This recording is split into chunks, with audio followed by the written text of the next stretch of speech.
Good evening students. आज मैं आपको फैशन के सिद्धांत के बारे में बताऊंगी। ये आपका एमए द्वितीय सेमेस्टर का पेपर 1 है और ये पेपर मैं आपको दीप्ति मैम यानी कि मैं पढ़ा रही हूँ। ये आपकी तीसरी क्लास है। फर्स्ट क्लास में मैंने सिलेबस दिया था, दूसरी क्लास में आपका यूनिट 1 स्टार्ट किया था, जिसमें कि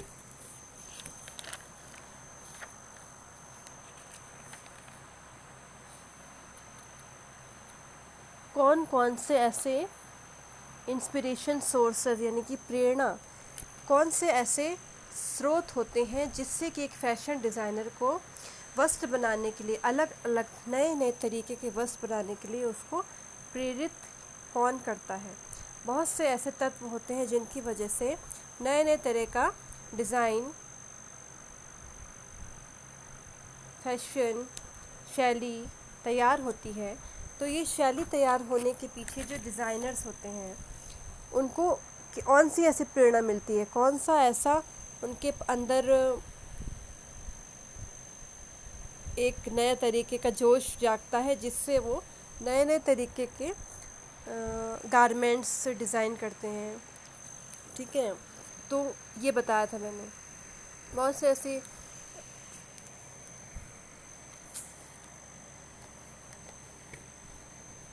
स्रोत होते हैं जैसे कि थिएटर, सिनेमा। जब कोई हम थिएटर देखते हैं, सिनेमा देखते हैं, वहाँ के जो हीरो हीरोइंस होते हैं वो किस तरह के वस्त्र पहनते हैं, क्या उनका स्टाइल है। इन्हीं सारी स्टाइल्स को देखकर, क्योंकि आपने देखा होगा कि जैसे एक हीरोइन ने साड़ी पहनी, ठीक है, अलग तरीके से, जैसे जब पुरानी फिल्मों की बात करें तो मुमताज़ जैसी साड़ी पहनती थी, उसकी साड़ी पहनने का स्टाइल एकदम अलग था। तो उस ज़माने में उसी तरह की साड़ियाँ चलने लगी थी, मुमताज़ स्टाइल जिसे कहा जाता था। साधना के जो हेयर कट था उस बहुत ही ज़्यादा फैशन में रहा, तो उसको कहते हैं एक तरह की शैली का प्रचलन। तो सबसे ज़्यादा जो फैशन ज़ोर पकड़ता है वो फिल्मों के जो हीरो हीरोइंस होते हैं उनको देखकर ज़्यादा फैलता है। तो सबसे ज़्यादा प्रेरणा स्रोत क्या होता है? सिनेमा, थिएटर, ये सब होते हैं। तो इसी के बारे में मैंने इसकी पिछली क्लास ली थी। आज की क्लास है फैशन के सिद्धांत कि फ़ैशन तो आपको समझ में आ गया कि क्या होता है। ठीक है, फ़ैशन वही जो बदलता रहता है और जिसे सबसे ज़्यादा लोग, बहुत ही ज़्यादा लोग आकर्षित होते हैं और उसे स्वीकार करते हैं।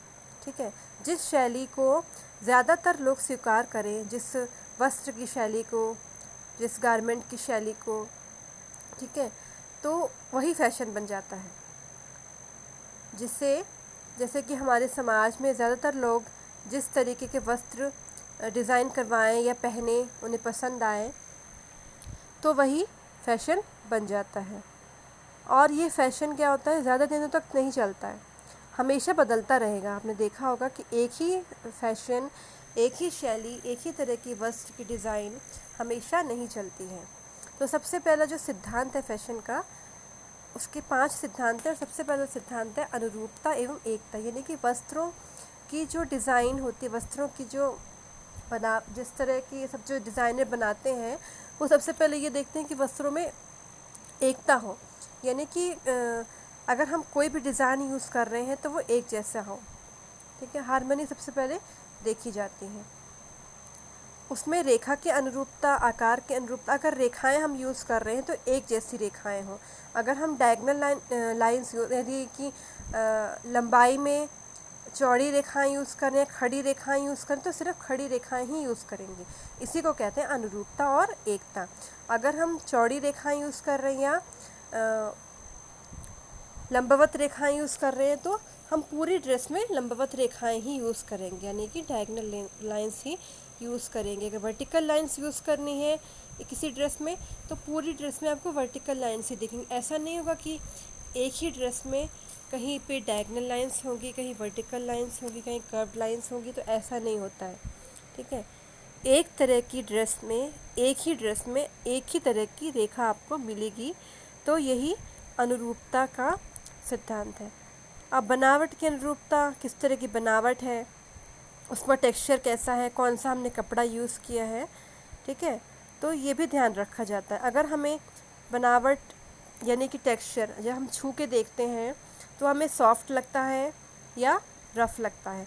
तो अगर हम किसी कोई सॉफ्ट कपड़ा यूज़ कर रहे हैं और हम चाहते हैं कि ये कपड़ा, मान लो कि वो कपड़े उस ड्रेस में हमने सैटिन कपड़ा यूज़ किया लेकिन वो कम पड़ गया, और हम चाहते हैं कि हम इसको इसी तरह का, सॉरी, अगर हम कोई ड्रेस बना रहे हैं और उसमें हमें लगता है कि ये ड्रेस सैटिन वस्त्र इसमें यूज़ होगा, उपयोग होगा, लेकिन मान लो कोई कम पड़ गया, हम चाहते हैं कि इसी से मिलता जुलता कोई और हम वस्त्र यूज़ करें, फैब्रिक यूज़ करें, तो हम सैटिन से मिलता जुलता ही कपड़ा यूज़ करेंगे। ऐसा नहीं करेंगे कि कोई हार्ड कॉर्डरे या डेनिम यूज़ करेंगे। तो ये बनावट की अनुरूपता होती है।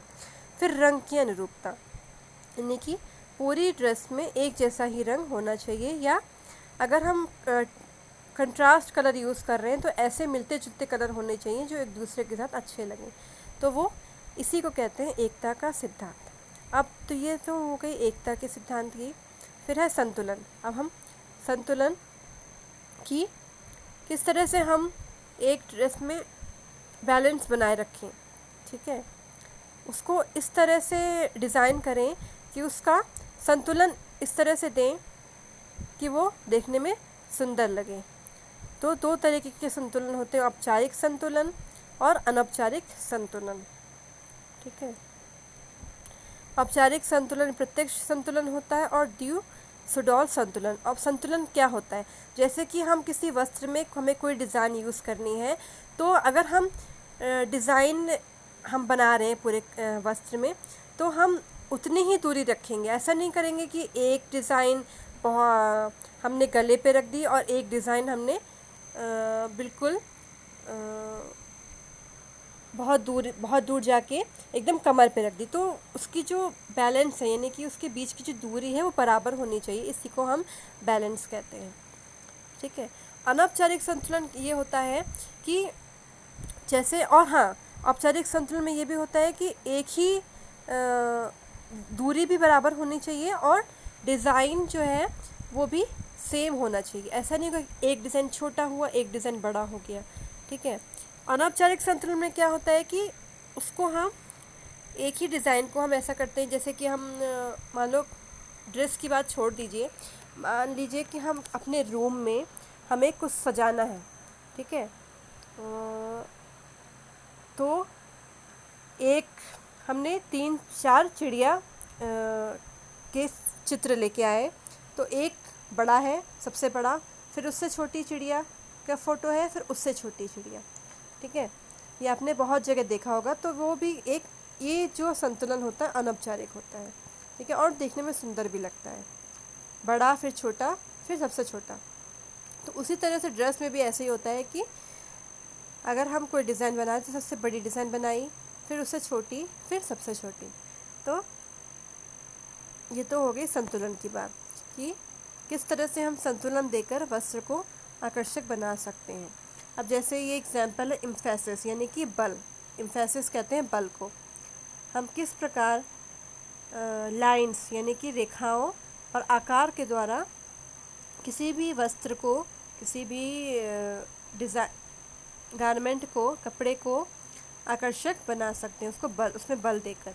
अब ये कलर, जैसे कि ये बीच में जो आपने वाइट लाइंस देख रहे हैं, ये कलर यूज़ किया है इसको एम्फेसिस देने के लिए। तो ये जो वाइट लाइनिंग है, 3 कलर वाइट कलर से जो लाइनिंग दी गई है, ये क्यों दी गई है, ताकि उस पर बल पड़े और ये आकर्षक भी लगता है। सारा फोकस, आकर्षण यही तीनों वाइट लाइंस ने हमारा खींच लिया। अब ये तो एम्फेसिस आपका है तो लास्ट में, लेकिन मैंने एग्जाम्पल इसका पहले ही दे दिया है। जैसे आपकी फ़ोटो में देख सकते हैं किस तरह से हम रेखाओं और आकार के द्वारा किसी भी वस्तु पर बल देकर उसको सुंदर बना सकते हैं। अब हो गया लय यानी कि रिदम। रिदम क्या होता है कि हम किस तरह से किसी भी डिज़ाइन को, किसी भी वस्त्र में जब हम बार बार एक ही चीज़ को दोहराते हैं संतुलन के द्वारा, तो उसी को रिदम कहते हैं। और ये भी 3 प्रकार के होते हैं, रिदमिक रिपीटिशन यानी कि लयमयी दोहराव, क्रमबद्धता द्वारा लय रिदम बाय ग्रेडेशन, और विविकरण द्वारा लय यानी कि रिदम बाय रेडिएशन। तो जो लयमयी दोहराव होता है वो उसमें संतुलन होता है और वो सुंदर भी लगता है देखने में। क्रमबद्धता द्वारा जो होता है उसको हमारा एक क्रम होता है, हम एक क्रम निर्धारित करते हैं, उसी के आधार पर हम लय देते हैं, तो वो भी आकर्षक लगता है। ठीक है। और नेक्स्ट लास्ट है विविकरण द्वारा लय, यानी कि जो हम रेडिएशन देते हैं, यानी कि किसी एक ही जगह पर, यानी नेक लाइन पे हमने फोकस कर दिया, रिदम दे दिया, तो वो भी बहुत ही आकर्षक लगता है। जैसे कि आप ये रिदम देखिए, रिदम के एग्जांपल्स फ़ोटो मैंने जैसे दिखाई है कि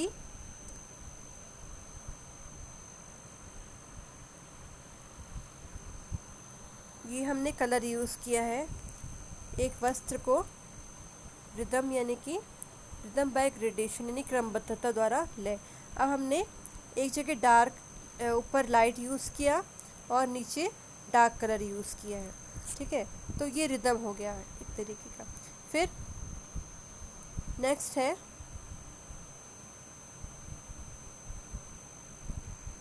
सबसे पहले हमने स्मार्ट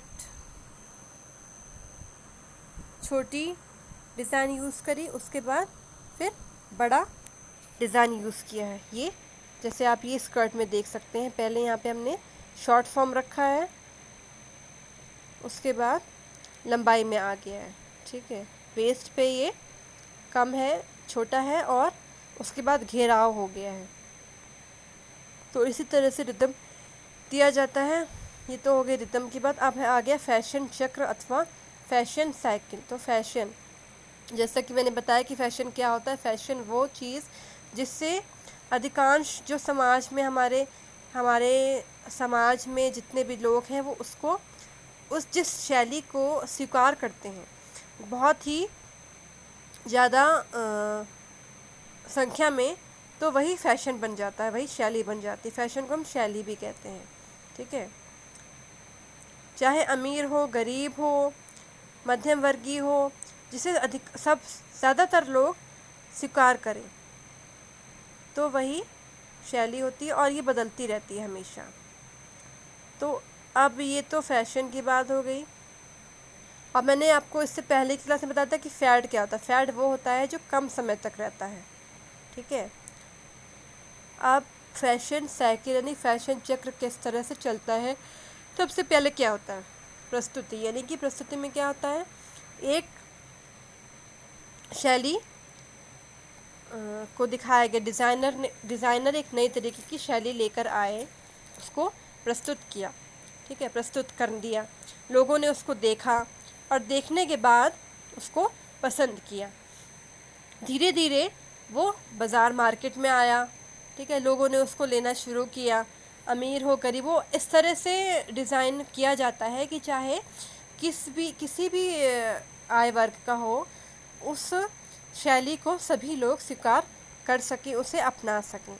प्रस्तुति होने के बाद अब क्या होता है कि धीरे धीरे वो बाज़ार में आए, लोगों ने उसको ख़रीदना शुरू किया, पहनना शुरू किया। तो धीरे धीरे जब हम समाज में उसकी ज़्यादातर लोग उसको पहनेंगे, तो अपने आप ही उसकी लोकप्रियता में वृद्धि होगी, यानी कि वो बहुत ही ज़्यादा फेमस हो जाएगा, लोकप्रिय हो जाएगा। ज़्यादातर लोग उसको पहनने लगेंगे और पसंद करेंगे, तो उसको इससे क्या होता है, लोकप्रियता में वृद्धि। फिर उसके बाद क्या होता है, अब लोगों ने पहनना शुरू किया। एक ने पहना, उसको देखकर दूसरे ने कहा कि ये बहुत ही अच्छी डिज़ाइन है, मैं भी इसको पहनता हूँ। ठीक है, और ज़्यादातर लोगों ने उस तरह की शैली को प्रयोग करना शुरू किया। अब क्या होता है कि ज़्यादातर हमें कोई ऐसी गारमेंट बने बनाए नहीं मिल पाते, तो हम उसी तरह की जो फैशन में चल रहा होता है उस प्रकार की डिज़ाइन के हिसाब से अपना खुद ही अपना एक नया ड्रेस सिलवा लेते हैं। तो वो क्या होता है, लोकप्रियता की पराकाष्ठा। ठीक है।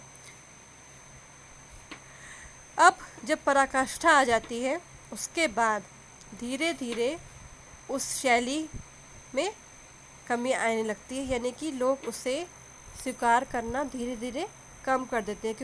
क्यों कम कर देते हैं? क्योंकि वो बोर हो जाते हैं एक ही चीज़ को पहनते पहनते, उन्हें कुछ बदलाव चाहिए होता है। ठीक है। तो पराकाष्ठा के बाद क्या होता है, कमी अपने आप ही आएगी। जब कमी आने के बाद धीरे धीरे जब कमी आने लगती है, फिर कमी आई, उसके बाद क्या होता है, आखिर में क्या होता है, उसी शैली यानी कि फैशन का लोग परित्याग कर देते हैं। ठीक है।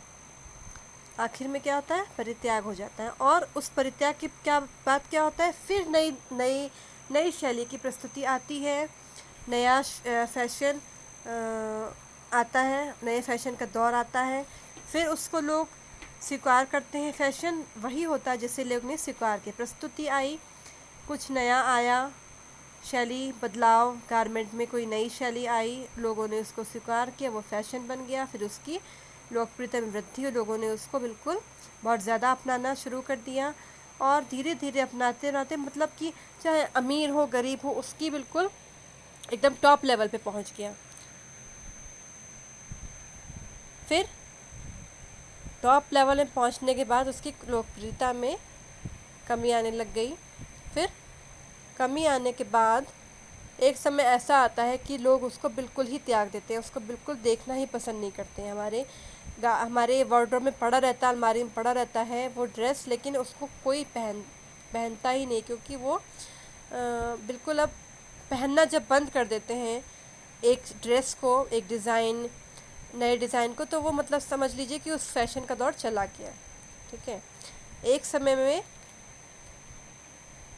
तो उसकी पराकाष्ठा आती है, लेकिन धीरे धीरे कमी आने के बाद लोग उसको पहनना बंद कर देते हैं, फिर नए फैशन आता है। इस तरह ये दौर चलता रहता है, कभी भी ऐसा नहीं होता है कि एक ही फैशन लगातार रहेगा। ठीक है।